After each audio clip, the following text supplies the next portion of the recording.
Safari జట్టుకు తలవంచిన team India పరిమిత ఓవర్ల క్రికెట్లో మాత్రం తగ్గేది లేదన్నట్టు రెచ్చిపోయింది. సీనియర్ల మెరుపులతో వన్డే సిరీస్ ను చేజిక్కించుకున్న భారత్ కుర్రాళ్ల అదరగొట్టడంతో టీ20 సిరీస్ లో పైచేయి సాధించింది. 3-1 తేడాతో సిరీస్ ను కైవసం చేసుకుంది. అహ్మదాబాద్ వేదికగా జరిగిన చివరి టీ20లో దక్షిణాఫ్రికాను 30 పరుగుల తేడాతో ఓడించింది భారత్. మొదట తిలక్ వర్మ 73 పరుగులు, హార్దిక్ పాండ్యా 63 పరుగులతో చెలరేగడంతో భారత్ 5 వికెట్ల నష్టానికి 231 పరుగుల భారీ స్కోర్ సాధించింది. ఇక చేతుల్లో దక్షిణాఫ్రికాకు క్వింటన్ డికాక్ మెరుపు ఆరంభాన్నిచ్చిన మిగతా బ్యాటర్లు తేలిపోవడంతో ఆ జట్టుకు ఓటమి తప్పలేదు. దక్షిణాఫ్రికా 8 వికెట్లకు 201 పరుగులే చేయగలిగింది.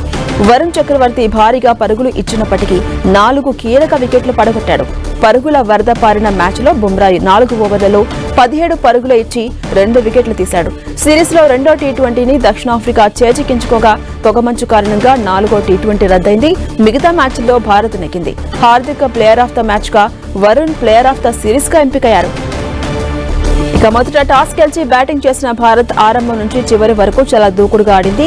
కెప్టెన్ సూర్యకుమార్ మినహా బ్యాటర్స్ అంతా చెలరేగిపోయారు. ఈ సిరీస్ లో తొలి మ్యాచ్ ఆడే అవకాశం దక్కించుకున్న సంజు శాంసన్ తనను పక్కన పెట్టడం ఎంత తప్పో రుజువు చేశారు. ఓవైపు అతను, ఇంకోవైపు అభిషేక్ శర్మ పోటీ పడి మరీ భారీ షాట్లు ఆడటంతో స్కోర్ బోర్డు పరుగులు పెట్టింది.